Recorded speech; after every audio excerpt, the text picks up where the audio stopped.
सर्वमंगल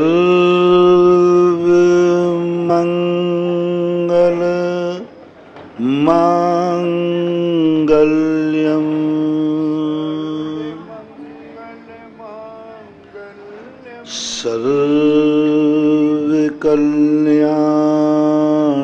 सर्वकल्याणकारकम प्रधानम सर्वधर्माणां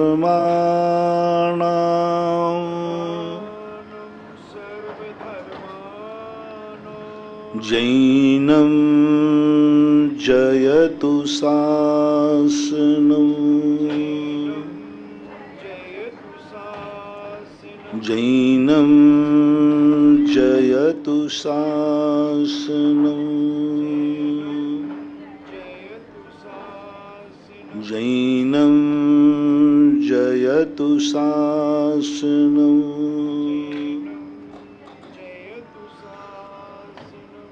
पंच परमेष्टि भगवान की जय। आचार्य श्री गुरुवर कुंद कुंद महाराज की जय। आचार्य श्री गुरुवर विद्यासागर महाराज की जय। निर्व्यापक श्रवण मुनि पुंगो 108 श्री सुधा सागर जी महाराज की, समस्त मुनि संघ की।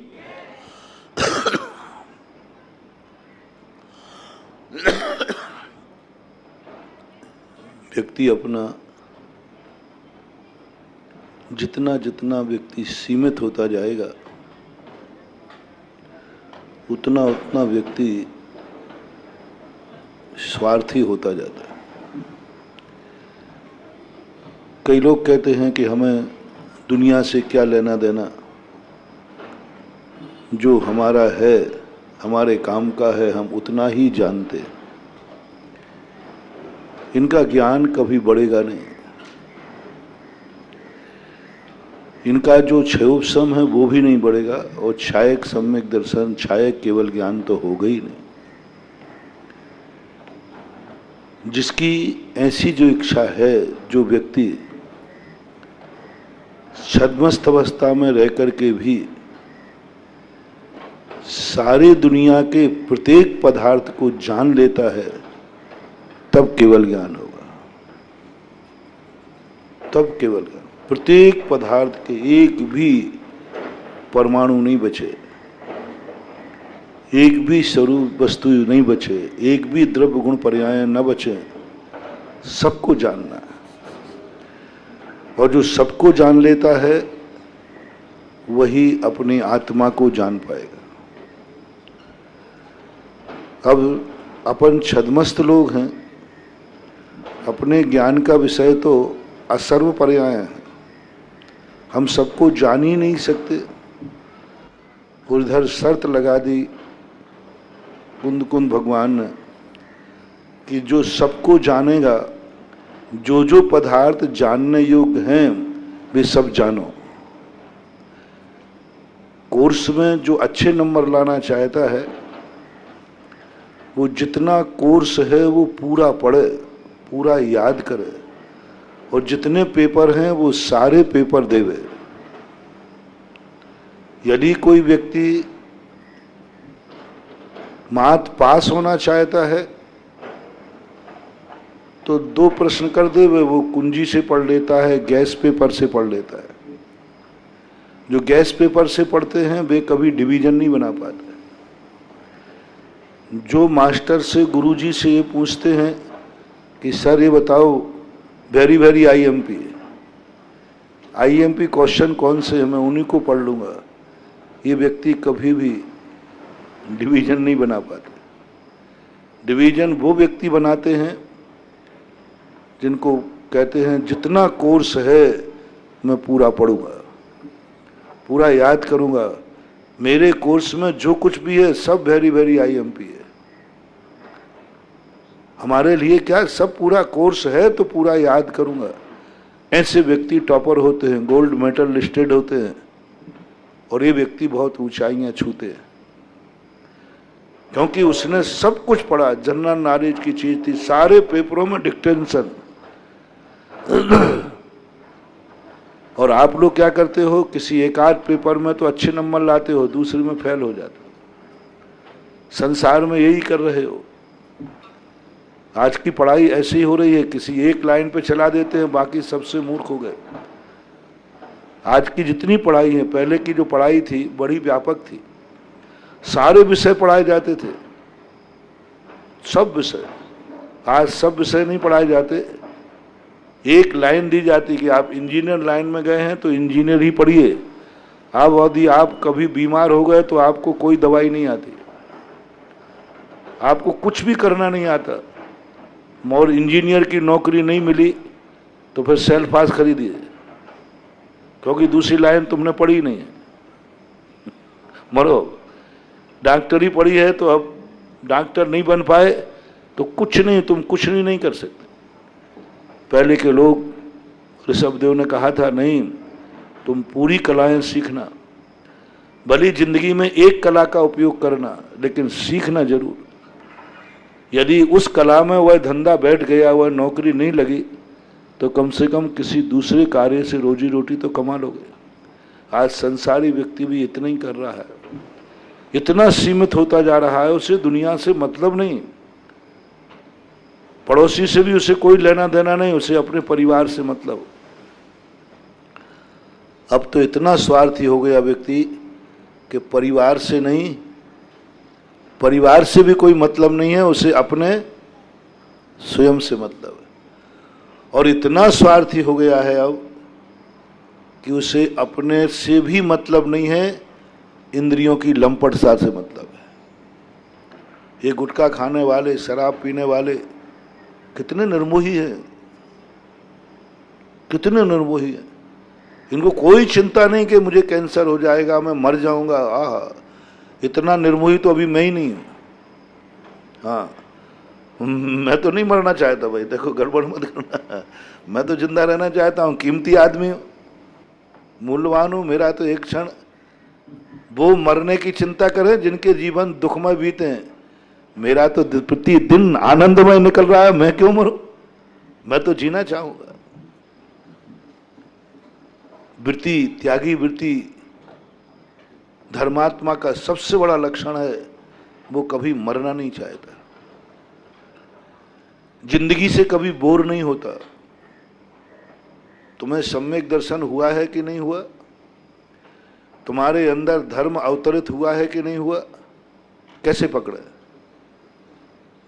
बस एक ही जिंदगी में है, तुम्हें अपनी जिंदगी से बोरियत तो नहीं है, तुम अपनी जिंदगी से थक तो नहीं गए हो, किसी दिन ऐसा तो नहीं लग रहा है कि अब बहुत जी लिया।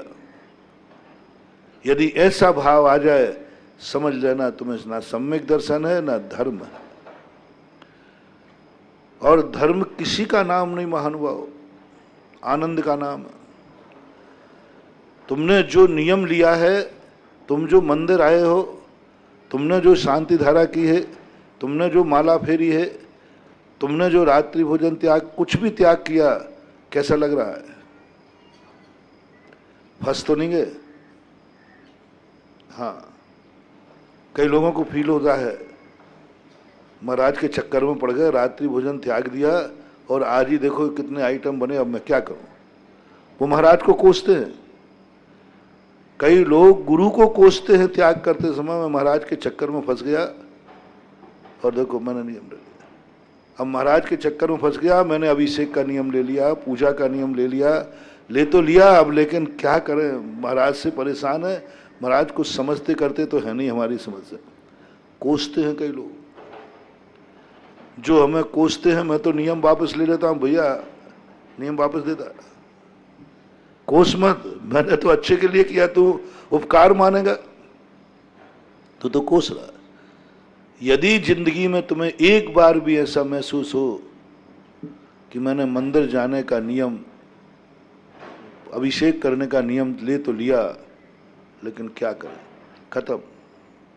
अब वो अभिषेक का खत्म, अब पुण्य बंध खत्म, वो मजबूरी हो गई। अब जो अभिषेक का पुण्य का बंध है, वो भंडार तुम्हारा नहीं मिलेगा, मत तुम्हें मजबूरी मिलेगी, मजदूरी बस। क्योंकि तुम जाओगे तो सही, जैसे एक मजदूर मजदूरी में नौकरी करने जाता है, मजदूरी करने जाता है, उसको मजदूरी मिलती है, तुम्हें भी मजदूरी मिलेगी। क्योंकि तुम्हें जिंदगी में एक दिन ऐसा भाव आ गया था कि क्या करें, वो अभिषेक का नियम ले रखा है, क्या करें, बड़ी आफत है। एक बार भी तुम्हें पूजन के नियम में बाहर लग गया, एक बार किसी भी धर्म क्रिया में, मान लो तुमने दान दिया, क्या करें, अब महाराज जी आ गए, बोली लेना पड़ी, करें क्या, अब कहाँ से चुकाएंगे, कहाँ से देंगे, क्या करें, महाराज जी से परेशान है, हर बार का चतुर्मास महंगा करते जा रहे हैं। 2002 का चतुर्मास बड़ा सस्ता, 2 ही में था ना बिजलिया में, बड़े सस्ते में हो गया था, कुछ करना ही नहीं पड़ा था, उसी हाल में हो गए थे ना, और टेंट भी नहीं लगा था, पूरा चतुर्मास वहां बड़े सस्ते में निपटा था। अब देख लो ये साल हो गई ना आफत, ये देखो ये सब बढ़ गया, शिविर बढ़ गया, चतुर्मास बढ़ गया, सब कुछ बढ़ गया। अब क्या करें, पूरा जिंदगी में जितना दान दिया है सब सोना जो है पीतल में बदल जाएगा, अभाव नहीं होगा, अभाव नहीं होगा। लेकिन सोना पीतल में बदल गया, बोलो सोने के भाव और पीतल के भाव क्या है? पीतल का भाव तो मिलेगा, लेकिन सोने का भाव मिलना चाहिए था। एक बार भाव आ गया, कोई भी त्याग किया, कोई व्रत ले लिया, प्रतिमाएं ले ली, और एक बार भी मन में उलझन आ गया कहाँ की प्रतिमाएं लेनी, मैं प्यासों मर रहा हूं, अब कहाँ से टांके का कुआं का पानी लाऊं, 4 घंटे से प्यास लग रही है, अब मैं क्या करूं? महाराज जी तो हैं बस कहते प्रतिमा लो, प्रतिमा लो, अब प्राण और ले लो प्रतिमा लो, प्रतिमा लो, अब प्राण और ले लो, नहीं मर रहा हूं मैं, 4 घंटे हो गए, 6 घंटे हो गए, आज दिन भर से पानी नहीं पिया। यदि ऐसा भाव आ गया महानुभाव, प्रतिमाएं खत्म, अब मजदूरी मिलेगी, अब पुण्यबंध तो होगा, मजबूरी में भी होता है। हमारे यहाँ अकाम निर्जरा भी है, अकाम निर्जरा भी है, और अकाम निर्जरा निर्जयी होती है। एक व्यक्ति मजबूरी में उपवास कर रहा है, कमरे में बंद कर दो, आज इसको भोजन नहीं देना, और इसने स्वयं त्याग दिया क्योंकि बीमार है, तो उसकी निर्जरा तो होगी, अकाम निर्जरा होगी। इसलिए तुम्हें पुण्यबंध होगा, निर्जरा होगी, पर बहुत कम, नगण्य बंध होगा। कभी भी व्रत लेने के बाद ना उल्हाय ना देना, ना मुनि बनने के बाद भी, यदि मुनि के मन में एक बार भी भाव आ गया, मैं कहाँ का मुनि बन गया, आचार्य श्री की बातों में आ गया, वो पदरे में फंस गया खत्म, कुछ नहीं है, अब कुछ भी नहीं। एक बार भी जिंदगी में ये भाव आ गया, यदि सुधर गया, प्रतिक्रमण कर लिया, पश्चाताप कर लिया, प्रायश्चित कर लिया तो ठीक, और यदि वो यही कोसता रहा, मुनिपद पालन तो करूंगा, भ्रष्ट तो नहीं होऊंगा, लेकिन फंस गया, गलत नंबर डायल कर लिया मैंने, तो छोड़ दे, नहीं छोड़ूंगा तो नहीं, इतना तो पक्का है, इतना तो पक्का है, छोड़ूंगा तो नहीं, मौनी तो पालन करूंगा, लेकिन फंस गया मैं। कितने लोग हैं जो नियम पालन करते हैं, मंदिर आते हैं, पूजन करते हैं, दान देते हैं, लेकिन बस वो आनंद उछली जाए छे, आनंद का ही धर्म है बंधु, आनंद, क्रिया में धर्म नहीं है, आनंद में धर्म है, अवभाग्य में धर्म है, भगवान के दर्शन करने में पुण्य नहीं है। अवभाग्य मेरो उदय आयो, दरस प्रभु जी को लख लो। वो जो अवभाग्य शब्द जो अपन ने बोला ना, बस वो ही है भंडारा, बस, बाकी तो सब इकोनॉमिक्स की कॉपी है। फिर जितनी तुम पूछाएं पढ़ रहे, दर्शन कर रहे, इनका कोई मतलब नहीं है, कोई मतलब नहीं।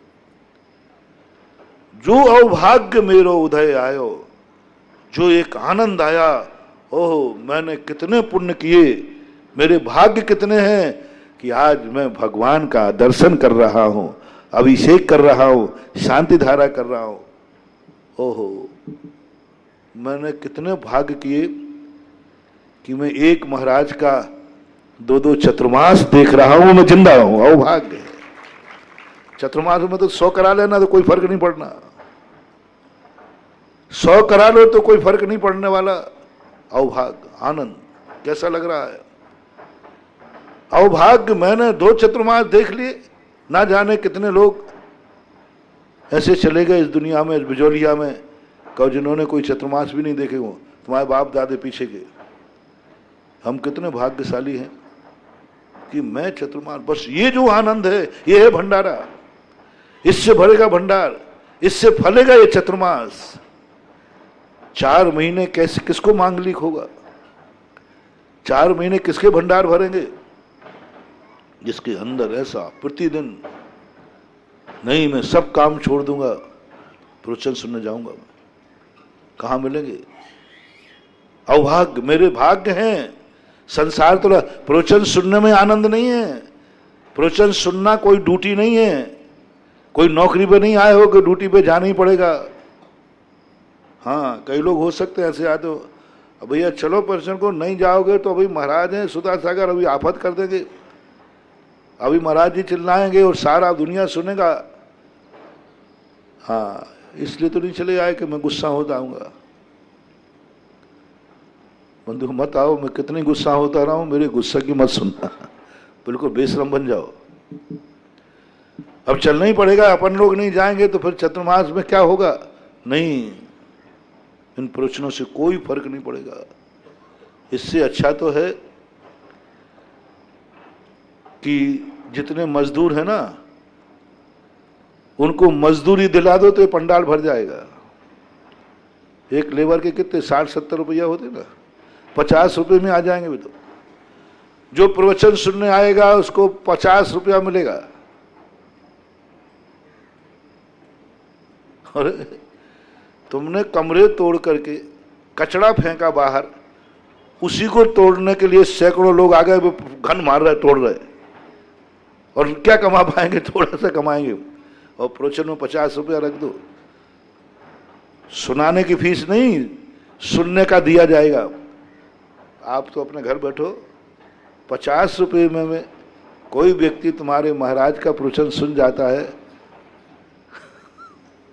तुम्हें आने की जरूरत नहीं है। नहीं महानुभाव, आनंद, प्रवचन सुनने में आनंद नहीं है, देशना नहीं, देशना लब्धि, एक आनंद की अनुभूति। इतना आनंद आ जाए, इतना आनंद आ जाए। कैसा आनंद आ जाए प्रवचनों में। देखो मैं पकड़ बता रहा हूं तुम्हें, भगवान के दर्शन करने में आनंद आया कि नहीं आया, परीक्षा कर लेना अपने आप की। प्रवचन में आनंद आया कि नहीं आया, चतुर्मास में आनंद आया कि नहीं आया, शांति धारा में आनंद आया कि नहीं आया, सम्मेद शिखर की वंदना करने में आनंद आया कि नहीं आया, नमोकार मंत्र की माला फेरने में आनंद आया कि नहीं आया, सामायिक करते हुए आनंद आया कि नहीं आया, प्रतिक्रमण करते हुए आनंद आया कि नहीं आया। बस इसके आनंद की परीक्षा का एक छोटा सा थर्मामीटर पूज्यवर पूज्यपाद स्वामी ने दिया कि हे भगवान, इतना आनंद आ रहा है कि जब मरूं मैं तो यही क्रिया करते हुए मरूं। बस जैसे वो एक तुम्हारा एक गाना गाते हो ना, जिसको शराब में आनंद आता है, तो वो क्या गाना गाता है, मरते समय थोड़ी सी मदरा पिला देना उसको, और बस इतना ही है। वो कहता है कि जब मैं मरने लगूं तो मदरा पी के मरूं। यानी शराब में जब आनंद आता है तो वो व्यक्ति मौत के समय भी वही चीज मांगता है, मौत के समय वही चीज मांगता है कि वह मिलना चाहिए मुझे। इसी प्रकार तुम्हें नमोकार मंत्र में आनंद आया है कि नहीं, तुम्हें अरहंतों में आनंद आया है कि नहीं, तो तुम्हारे मन में भाव आ जाए कभी भगवान मुझे कुछ नहीं करना, इतना तो करना स्वामी, जब प्राण तन से निकले तब तेरा नाम मेरे मुंह से निकले। बस वो कुछ नहीं चाहिए, ऐसा भाव आ जाए, कुछ नहीं चाहिए। भगवान के दर्शन में आनंद आया है तुम्हें कि नहीं, तो तुमने कभी ये वरदान मांगा, हे भगवान जब प्राण मेरे निकले तब मैं तेरे दर्शन करते हुए निकले। बस दुनिया को ना देख रहा हूं, परिवार देखने मिले या नहीं मिले, धन दौलत देखने मिले या नहीं मिले, बेटा बिटिया देखने मिले या नहीं मिले, मेरी आंखों के सामने जब मैं मरने लगूं तेरी मूर्त मेरे सामने होना चाहिए। ये भाव तो यदि अंदर से आ गया, समझ लेना तुम्हें भगवान के दर्शन में आनंद आ गया। ऊपर से नहीं, भजन तो अपन गा देते हैं, अपन सुन भी लेते हैं, एक अंदर की फीलिंग नहीं भगवान, कुछ नहीं चाहिए, प्राण निकल रहे हो तेरी मूर्त सामने हो, सम्मेद शिखर में आनंद आया हो, तो बस भगवान जब भी मैं मरूं मेरा मरण भी सम्मेद शिखर जी में हो गए। बहुत आनंद है, बहुत। यहां भगवानों ने शरीर छोड़ा है, मैं भी जब मरूं तो सम्मेद शिखर से मरूं, मेरे परिवार का कोई सदस्य मरे तो सम्मेद शिखर में मरे। आनंद की बात कह रहा हूं, तुम तो उल्टा करोगे, सम्मेद शिखर में कोई मर गया ना तो सम्मेद शिखर जाना ही बंद कर दोगे, वो हमें फलती नहीं है। दुर्भागा कहीं का, दुर्भागा। तुम्हें ये प्रवचन सभाएं अच्छी लगती हैं कि नहीं, शांति धारा अच्छी लगती है कि नहीं, ऐसा भाव कभी आ जाए भगवान मैं शांति धारा कर रहा हूं, बस भगवान यदि मेरे प्राण भी निकले तो ये शांति धारा करते हुए मेरे प्राण निकल जाए। हिम्मत करो इतनी कहने की, विचार करो, यदि मेरी मौत ही होना है भगवान, होगी तो सही, बस मैं शांति धारा तेरी कर रहा हूं, करते करते मेरे प्राण निकल जाए, बस इतनी हिम्मत हो कभी जाने की तो मैं मान लूंगा कि तुमने शांति धारा पर अपनी जिंदगी की अंतिम श्वास लगा दी। यानी अंतिम श्वास भी तुम शांति धारा में लेना चाहते हो। इसका अर्थ है कि तुम्हारी शांति धारा इतनी मूल्यवान कि अंतिम श्वास में तुम और कुछ नहीं चाहते, शांति धारा चाहते हो। जाओ, यदि ये परिणाम तुमने कर लिया और यदि तुम्हारे प्राण शांति धारा में निकल गए तो एक दिन जाओ तुम भी अकृत्रिम चैत्यालयों का अभिषेक करते पाए जाओगे। और यदि ये परिणाम तीव्र हो गया तो एक दिन साक्षात तीर्थंकर का मेरू पर अभिषेक करते पाए जाओगे। तुमने क्या मांगा? अभिषेक मांगा मौत के लिए। यानी एक अभिषेक की कीमत तुमने जीवन चढ़ा दिया, एक अभिषेक के लिए अपनी जिंदगी आहूत कर दी। हाँ, मुझे कुछ नहीं चाहिए, मुझे अंतिम श्वास में तेरा अभिषेक चाहिए। मेरा मरण हो तो अभिषेक करते हुए हो, मेरा मरण हो तो शांति धारा करते हुए हो, मेरा मरण हो तो सम्मेद शिखर की वंदना करते हुए हो।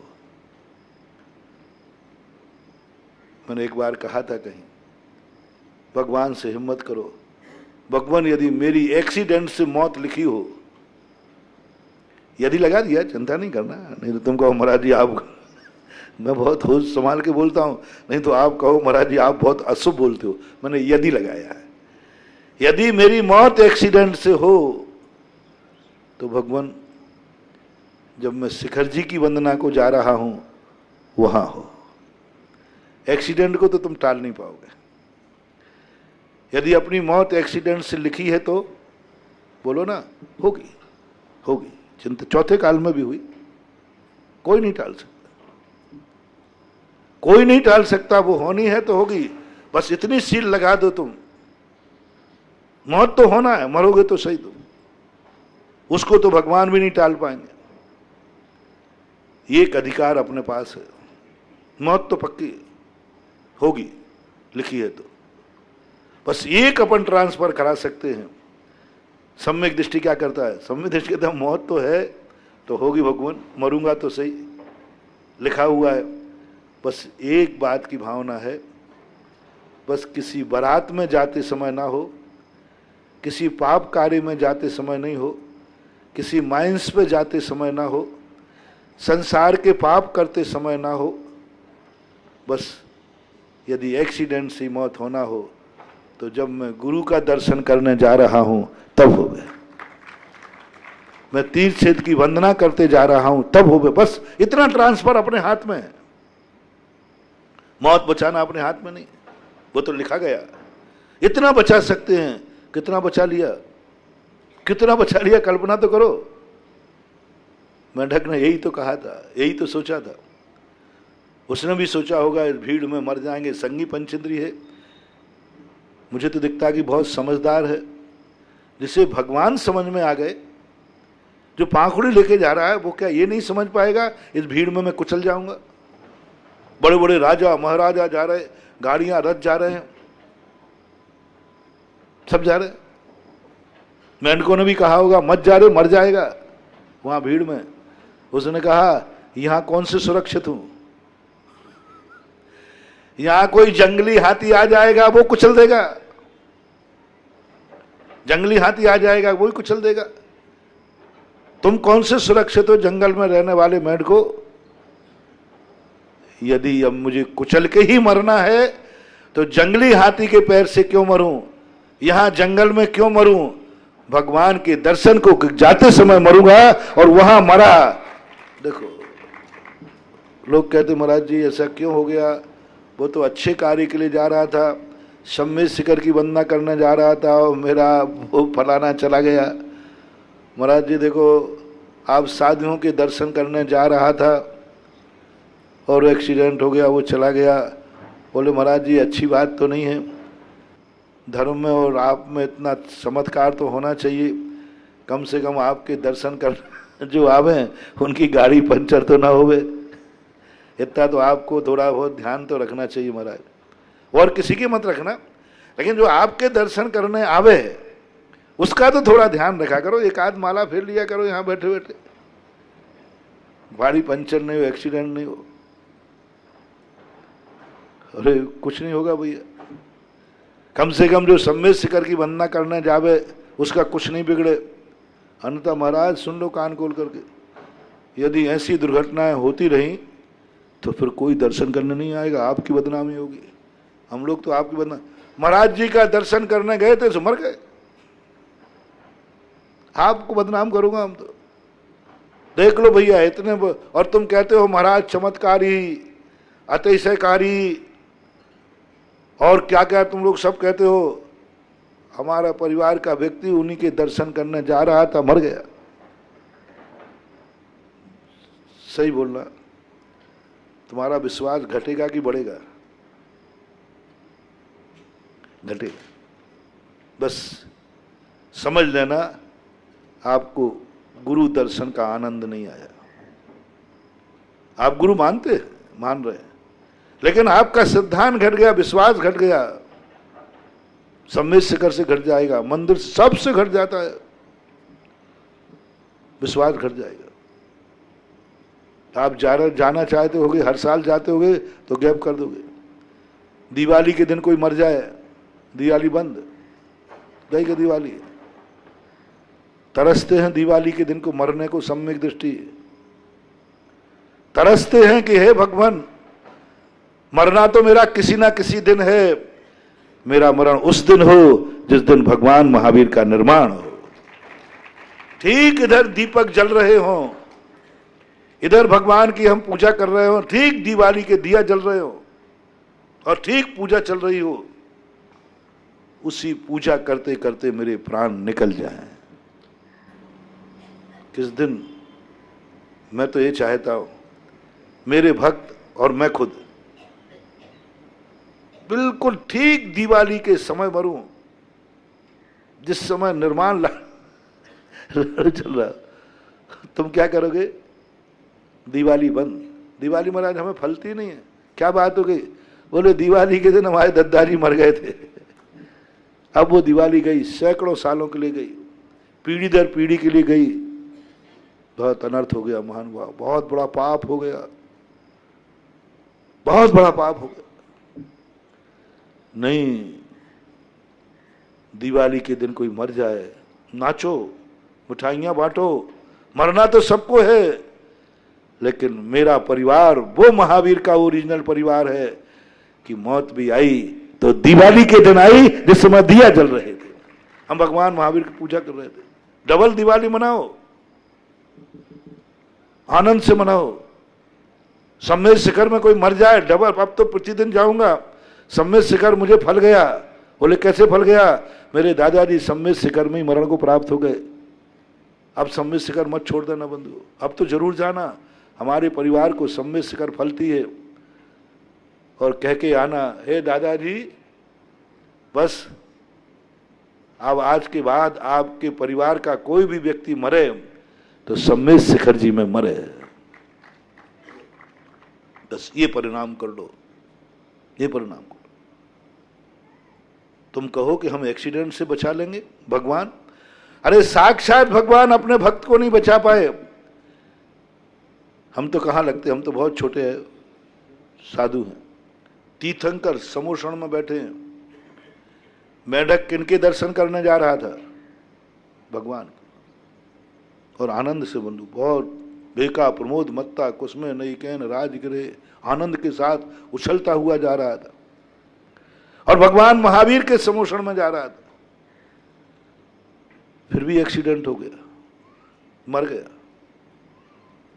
क्या चमत्कार महावीर स्वामी में, क्या चमत्कार। सुनते हैं केवल ज्ञान के 10 अतिशय होते हैं, 14 देवकृत होते हैं, जन्म से 10 34 अतिशय के धारी। यहां तो एक भी अतिशय नहीं है, एक भी नहीं है। कहते रहो तुम अतिशयकारी कोई अतिशय, 34 अतिशयों में से एक भी नहीं। हम 34 अतिशय के धारी भगवान के दर्शन करने एक मेढक जा पा गया, एक्सीडेंट से नहीं बच पाया, मर गया, कुछ तुरंत मर गया, दर्शन भी नहीं कर पाया, समोषण के बाहर ही मर गया। बोलो, इस उदाहरण से ये तो निश्चित कर लेना महानुभाव, यदि अपनी मौत एक्सीडेंट से लिखी है तो होगी। बस एक सील, बस मैं मौत को परिवर्तन करने का अधिकार मेरा नहीं। मैं अपने भक्तों को एक्सीडेंट से यदि लिखी है उनकी किस्मत में, बंधु मैं नहीं बचा पाऊंगा, शांति धारा भी नहीं बचा पाएगी, कुछ नहीं बचा पाएगा बस। और बचाने का मैं उपदेश भी नहीं देता, और ना मैं ये भावना करूंगा।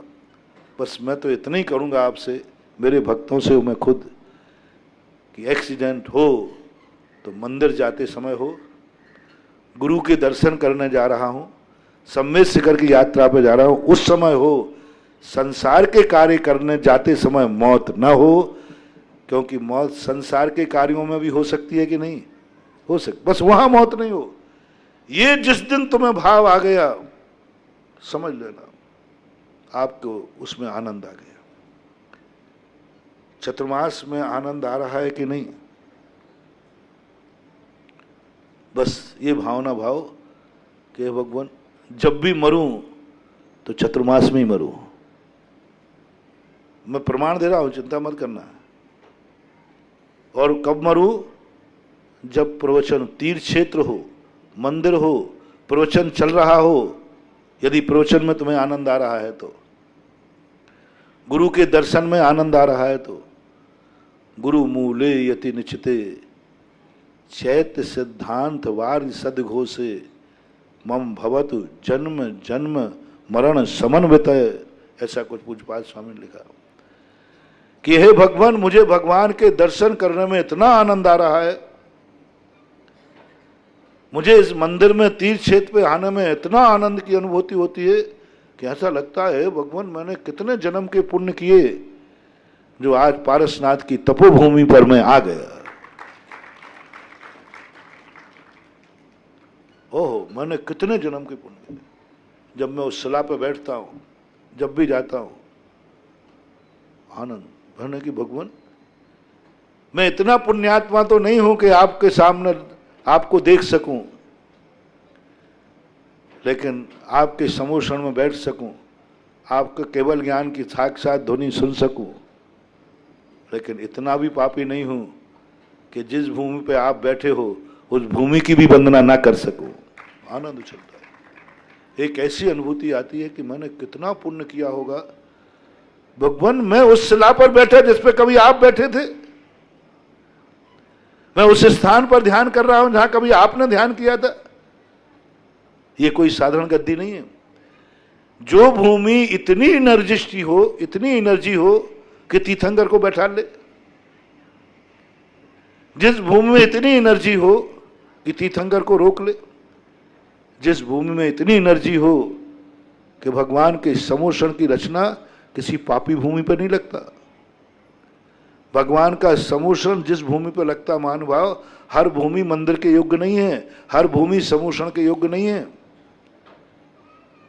समोषण के योग्य भूमि की एनर्जी बहुत पावन और पवित्र होती है, बहुत पावन पवित्र, तब समोषण लगता है।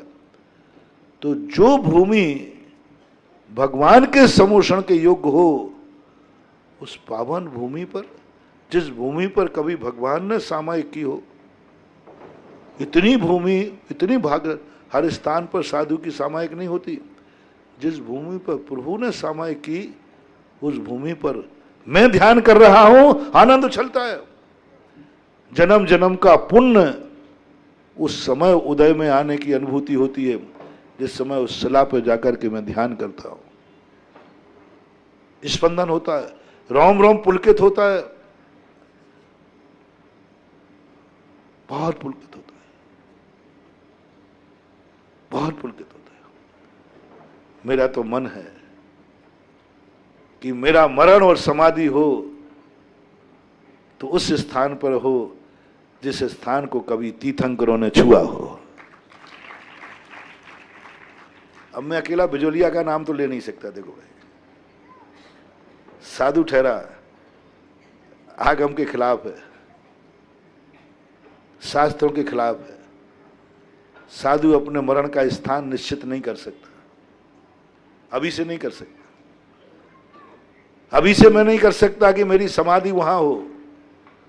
बस इतना जरूर कर सकता हूं कि यदि मेरे मरण हो तो वहां से हो जहां से तीर्थंकरों का निर्माण हुआ हो, पहला मोक्ष। यदि उतना पुण्य नहीं हो तो वहां से हो जहां भगवान को केवल ज्ञान हुआ हो। उतना पुण्य नहीं हो तो वहां से हो जहां से भगवान की दीक्षा हुई हो। बस, क्योंकि इतना आनंद का विषय है। मैंने गिरनार यात्रा में जब कहा, मैंने कुछ नहीं मांगा। मैंने कि भगवान बस मुझे तो वो शक्ति दे दो, मैं इतना पावन हो जाऊं। आपने ये डूंगरे को छुआ। राजस्थान से गया था मैं वंदना करना, 950 किलोमीटर की यात्रा की थी। वहां जब नीचे पहाड़ देखा तो ऐसे लगा, ऐसे पहाड़ तो राजस्थान में बहुत, काय को आया यहाँ? डूंगरा ही तो है, डूंगरा डूंगरा जैसे बोलते ना, एक पहाड़ है बहुत बड़ा। अरे मन की राजस्थान में बहुत पहाड़ है। लेकिन जब ऊपर चढ़ के देखा, एक एक पंक्ति चढ़ते चढ़ते आनंद की अनुभूति, एनर्जी की वर्णाएं, थक नहीं रहा हूं, आनंद से भर रहा हूं। शरीर थक रहा है, शरीर थक रहा है, लेकिन आत्मा आनंद। जैसे पहली टोंक पर पहुंचा, ऐसे लगा जैसे मैं बहुत बहुत बड़ी एवरेस्ट की चढ़ाई चढ़ाया हूं, ऐसे लगा। और 5वीं टोंक पर जब पहुंचा, दर्शन करते हुए ऐसे लगा जैसे मालूम मैं खुद सिद्धालय में पहुंच गया हूं। मैं सम्मेद शिखर, मैं गिरनार 5वीं टोंक पर बैठा हूं, जहां प्रभु आप बैठे थे, जहां प्रद्युम्न कुमार बैठे थे, जहां अनिरुद्ध कुमार बैठे थे, जहां शंभु कुमार बैठे थे। वे महान आत्माएं जहां बैठ करके, उस स्थान पर मैं बैठा हूं, मैं आ गया, मैं कायेश्वर कर रहा हूं। पुण्य का मेरा इस समय भंडार है। मैंने यही मांगा, भगवान मुझे कुछ नहीं चाहिए। तुम कितने पावन थे, तुम कितने पावन थे वो तो आप जानो, लेकिन आप कितने पावन थे ये पहाड़ बता रहा है कि आपने हजारों साल पहले छुआ था। तब का छुआ हुआ पहाड़ आज भी पावन है, मुनि वंदना करने आ रहे हैं। यानी यहां तो व्यक्ति 16 का हो जाए तो 2 घंटे में खराब हो जाए। आपकी पावनता कैसी थी? जिस पहाड़ को छुआ आज भी पावन है, आज भी वंदनीय है, आज भी नमस्कार है। मुझे कुछ नहीं चाहिए, मुझे तो बस मेरी जिंदगी में ऐसी पावनता आ जाए कि मैं जिस पहाड़ को छूऊं वो सिद्ध क्षेत्र बन जाए, जिस पहाड़ पर मरूं वो भी पावन हो जाए। आहा, क्या महानुभाव। एक आत्मा वो है जहां मरती है, शरीर छोड़ती है, उस पहाड़ को मुनि भी नमोस्तु करते हैं, धन्य होते हैं। सम्य शिखर में क्या है, शरीर छूटा था, लोग वहां पावन मन रहे हैं। और एक वो संसारी जीव है जहां जीव मरता है, जहां शव जलाया जाता है, वहां व्यक्ति चला भी जाए तो नहाना पड़ता है। मरघट में जाने के बाद क्या होता है, नहाते हैं ना। कैसी आत्माएं, वो भी शरीर था, ये भी शरीर था। उनका शरीर जहां जलाया गया, नख केस जहां जलाए गए, जहां उनकी वर्गणाएं बिखरी, वो पहाड़ आज अजितनाथ भगवान को करोड़ों सागरों वर्ष हो गए। एक कोड़ा कोड़ी सागर में 50 करोड़ सागर वर्ष कम कर दो अजितनाथ भगवान की टोंक पर। आज भी वो पावन है, मुनिराज वंदना कर रहे हैं। मरघटी तो है, और है क्या वहां, शरीर ही तो छोड़ा था, और है क्या वहां, नख केसों को तो जलाया गया था, और है क्या वहां। अब देख लो, एक आपका शरीर जलता है, यानी तुम भी इतने अपावन हो कि जिस माटी पर जलोगे उस माटी को भी अपावन कर दोगे, जिस माटी पर मरोगे उसे मरघट बना दोगे। तुम्हारे जलने के पहले वो माटी कम से कम छूने लायक तो थी, छूने लायक थी कि नहीं, और जलने के बाद फिर वो माटी छूने लायक नहीं रही। यानी सोचो कितने पापों से भरा है इस संसारी प्राणी का मन, वचन और काया, कितने पापों से भरा है। कितनी पापन है ये शरीर कि मरने के बाद ये डेड बॉडी जहां जलती है वो स्मशान घाट अपावन हो जाता है। वहां कोई होकर आता है तो नहाना पड़ता है। इससे ही अंदाज लगा रहा है, इससे ही अंदाज लग रहा है कि तुम्हारी जीवन में कितने पाप हुए हैं, कितने पाप हुए। और वो पावन आत्माएं हैं जिन्होंने इतना पावन किया अपने शरीर को, जहां उनका शरीर जला वो मरघट नहीं, सिद्ध क्षेत्र बन गया। सिद्ध क्षेत्र बन गया, जहां उनका शरीर जला वो सिद्ध क्षेत्र बन गया, वंदनीय हो गया, और हजारों साल के लिए वंदनीय हो गया। ऐसा पावन क्षेत्र, ऐसा पावन स्थान, अनुभूति, आनंद की अनुभूति जो मैं चर्चा कर रहा हूं, समझो उस बात को। अभिषेक करते समय कैसा आनंद, दुनिया के शरीर पर जल ढलने के बाद वो शरीर कितना शुद्ध हो जाता है कि स्वयं भी नहीं छूता। अपने स्वयं का नहाए हुए जल से फिर से नहा सकते हो, अपने दूसरे के नहीं।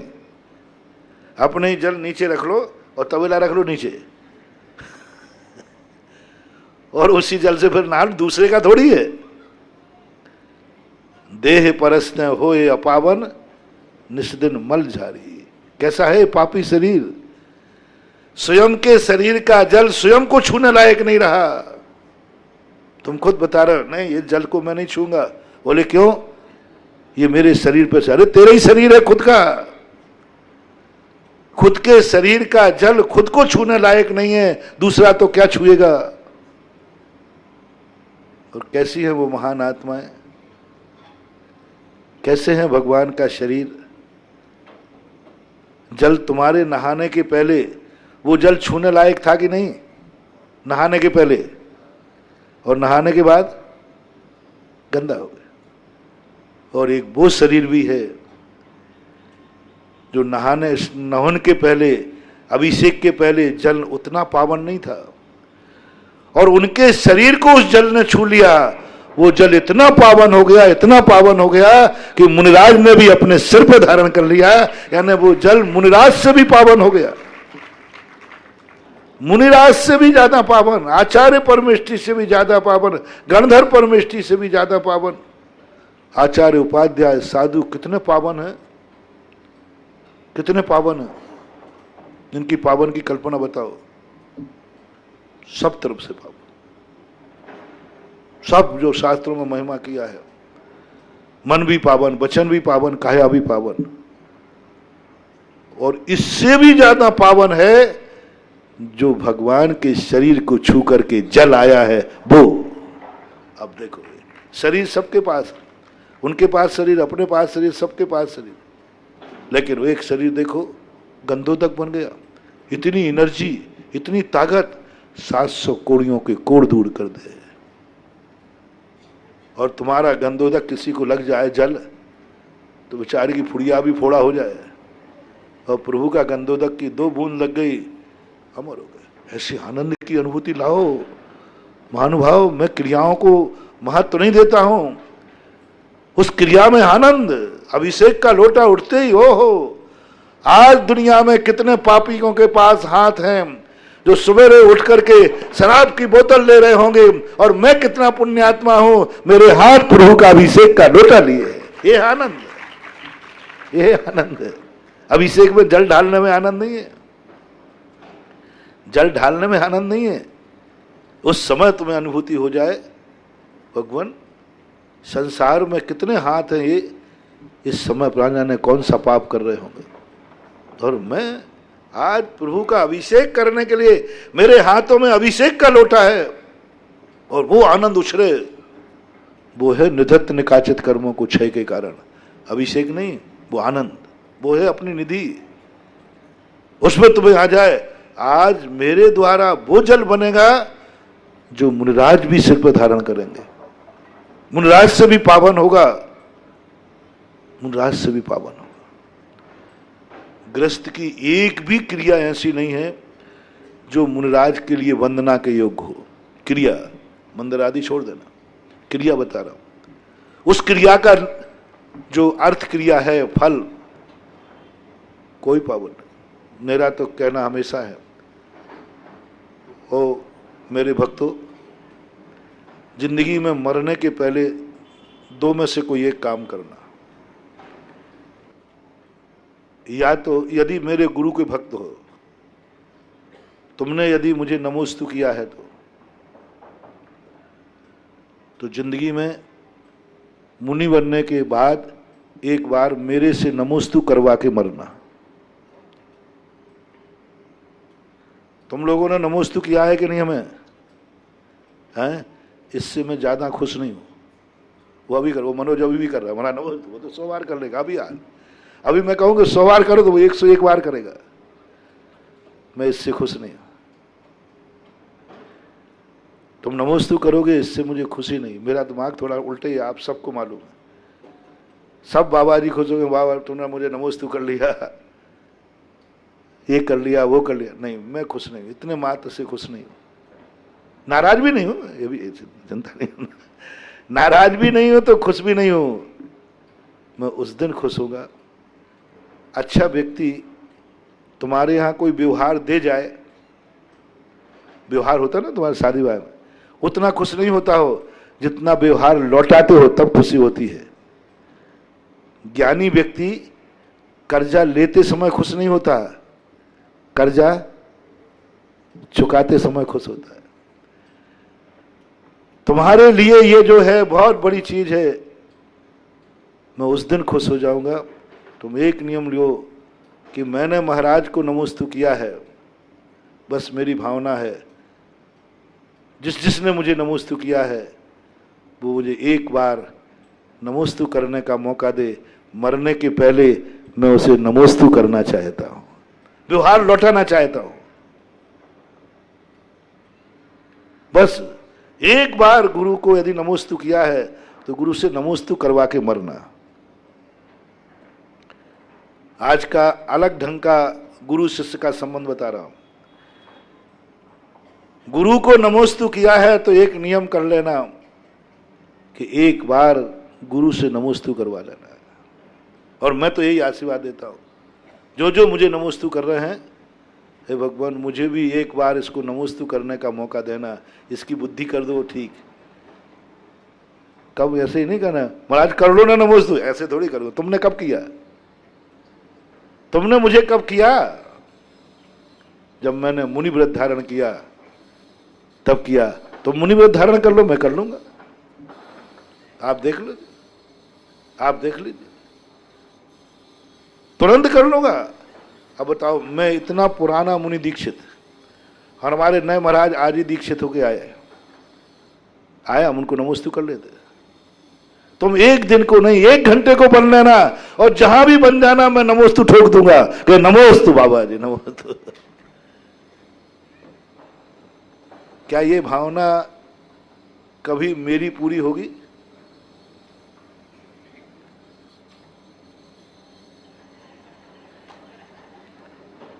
तुम क्या करोगे?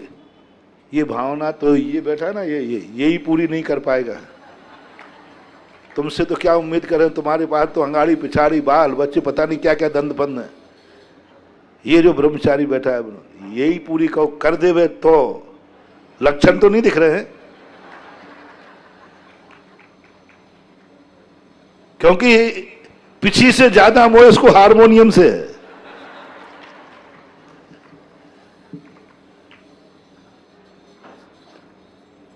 उम्मीद नहीं है तुमसे, और राजस्थान के भक्तों से तो और उम्मीद नहीं है। बुंदेलखंड में तो फिर भी थोड़ी बहुत गुंजाइश दिखती है कि हजारों में एक आध तो कोई बन जाएगा। राजस्थानियों से तो अरे राम राम राम राम। चलो कोई बात नहीं, हर चीज के 2 रास्ते होते हैं, अल्टरनेट भी होता है। महाराज जी ये तो आपने बहुत, देखो इतना नहीं कर पाएंगे, इतना नहीं कर पाएंगे हम, ये आपकी भावना पूरी नहीं कर पाएंगे। मैं जन्म जन्म तक आपको नमोस्तु कर लूंगा, लेकिन मैं इतना पावन नहीं बन पाऊंगा कि आप मुझे नमोस्तु कर लें। मैंने बहुत बड़ी बात कही है। थोड़ा छाती पे हाथ रख के पूछो, क्या तुम साधु से नमोस्तु कराने योग्य हो या बन पाओगे? नहीं महाराज, नहीं बन पाऊंगा। हम वो नहीं बन पाऊंगा जो आप हो। मुनि भी बन जाऊंगा तो वो नहीं बन पाऊंगा जो आप हो।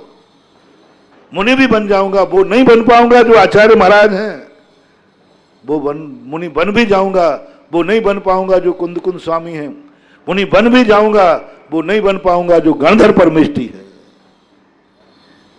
हमें गणधर परमिष्टि कह रहे हैं, ऐसी अवस्था धारण करके मैं नमोस्तु कर लूं, नहीं हो। आपसे तो ये उम्मीद ही नहीं कर सकते। बस देखो, मैं तुमसे नाराज नहीं हो रहा हूं, कोई बात नहीं, क्योंकि मुनि व्रत कोई साधारण चीज नहीं, तलवार की धार पर चलना है। कल जैसा यदि तुम बन भी जाओगे तो बाद में छोड़ दोगे, नमोस्तु करा के छोड़ दोगे। हाँ, तुम्हारा कोई भरोसा नहीं है। चलो कोई बात नहीं, बहुत खुश हो गया हूं मैं, नाराज नहीं हुआ। खुश तो नहीं हुआ हूं, नाराज भी नहीं हुआ, कोई बात नहीं। मेरी ये भावना पूरी मत करना, नहीं कर सकते तो जबरदस्ती मत करना, लोक लाज में मत करना, व्यवहार में मत करना। एक रास्ता और है, जिनवानी से मैंने पूछ लिया कि हे माता, भक्त तो ये सब नहीं कर पाएंगे। बोले एक रास्ता और है, वो रास्ता है, यदि तुम नमोस्तु नहीं कर पाओ तो तुम कोई अपने धन के मार, धर्म तो तुम्हारे पास है नहीं। तुम्हारे पास क्या है? धन है। तुम्हारे पास क्या है? तन है। तन है कि नहीं है? धन है कि नहीं? थोड़ा बहुत तो है ही। तो बस एक काम इससे करा लेना। ओ भक्तों, सारे संसार के भक्तों सुनो कान खोल करके, एक कार्य ऐसा कर देना, कार्य तुम करो, मैं नहीं, तुम्हारा कार्य हो, और उस किए हुए कार्य को मैं वंदना कर लूं, बस इतना कर लेना। कार्य तुम करोगे, अभिषेक मैं करूंगा, करता हूं कि तुम, मेरे अधिकार में नहीं है।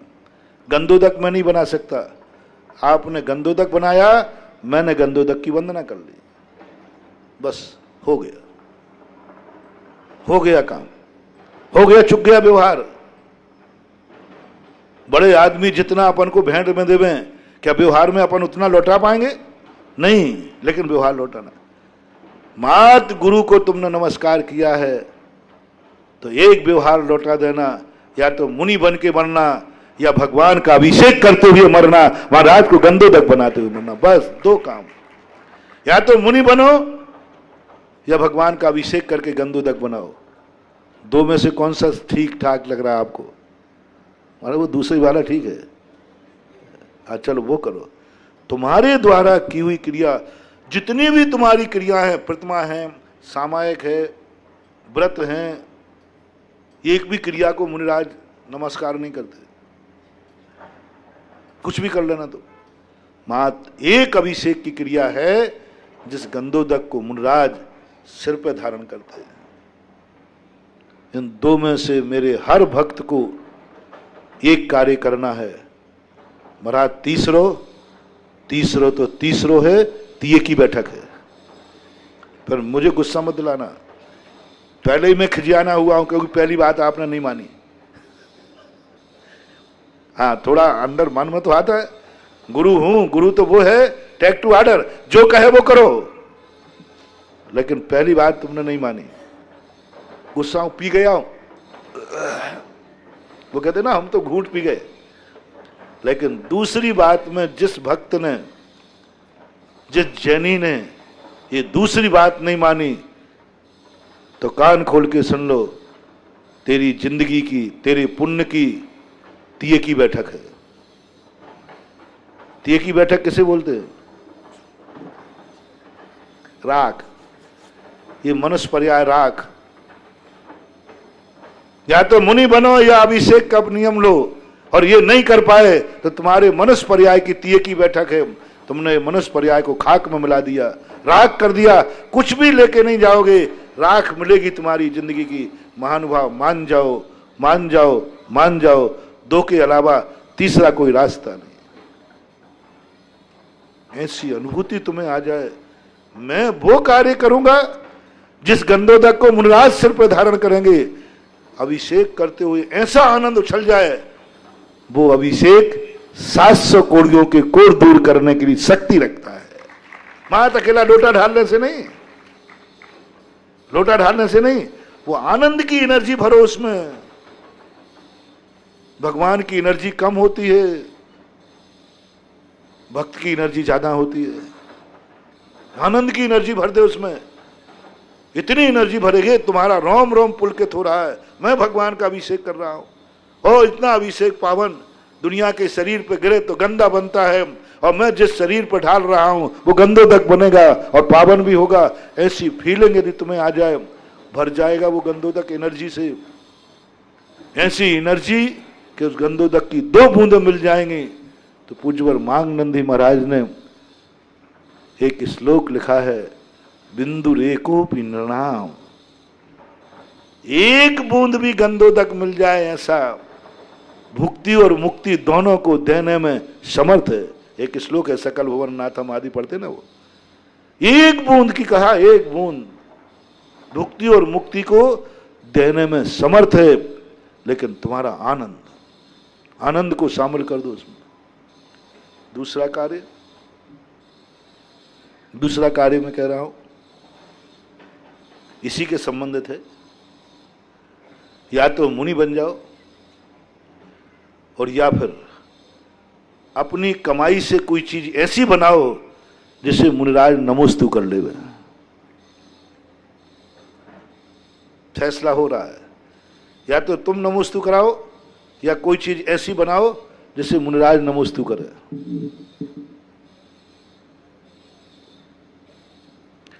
मैं ये मंदिर इतने ज्यादा बनवा रहा हूं ना, ये बनाने की जरूरत नहीं।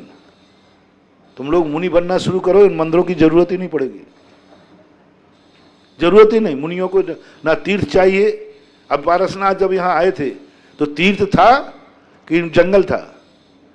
जंगल था। उनको क्या थी, जहां बैठ जाएंगे वो तीर्थ बन गया। जहां मुनिराज नहीं बनते हैं, जिन भक्तों में मुनि बनने की शक्ति नहीं होती है, इनका उद्धार कैसे करूं?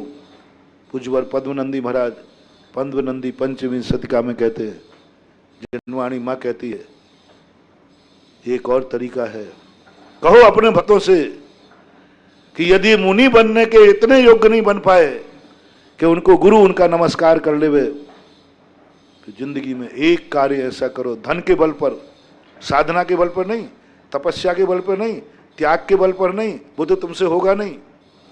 त्याग तपस्या तो तुम कर नहीं पाओगे। तुम्हारे पास धन कमा सकते हो, धन कमाने की कला जरूर है, धर्म कमाने की नहीं है तुम्हारे पास, धन कमाने की कला है। चलो कोई बात नहीं, जिनवानी एक मौका और देती है। यदि धन कमाया है तो अपनी जिंदगी में एक मंदिर और मूर्ति बैठाल के जरूर मरना, क्योंकि महाराज कभी मूर्ति नहीं बैठाल सकते, लेकिन भक्त के द्वारा बैठाली हुई मूर्ति को बोलो ना नमस्ते कर सकते। बस जब तेरी मूर्ति बैठा रहे तू भगवान की और महाराज नमस्ते करे, बाबा जी हो गया नमस्तु, दस्तूर पूरा हो गया। अरे मैंने अपने लिए नमस्तु नहीं कराया, लेकिन मेरी बनाई हुई मूर्ति को आपने नमस्तु कर लिया, तो भी तुम्हारा हिसाब किताब चुकता हो जाएगा।